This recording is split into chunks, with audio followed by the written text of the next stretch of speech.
Not that we can't get out of the Old Testament. We can't even get out of, or the Psalms. We can't get out of Psalm 94. We're going to stay there again today. Verse 20. The question is, can a corrupt throne be allied with you, a throne that brings on misery by its decrees? Now, God holds all nations and leaders responsible for integrity and righteousness, whether they acknowledge Him or not.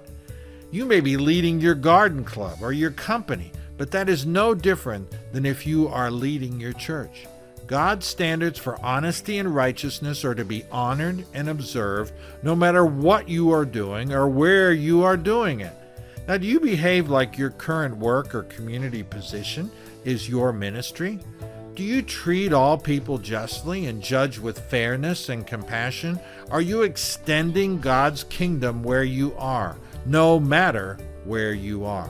Now let's go to a really obscure minor Old Testament prophet, Obadiah, and we'll look at, there's really only one chapter, verses 15 through 18, and it says, "The day of the Lord is near for all nations. As you have done, it will be done to you. Your deeds will return upon your head. Just as you drank on my holy hill, so all the nations will drink continually. They will drink and be as if they had never been.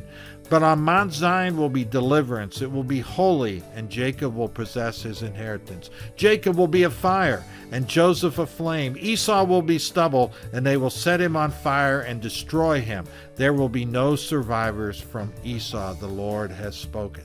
Now, when you read just those verses, we see that the Lord spoke to other nations. He had expectations of other nations, just like He did Israel.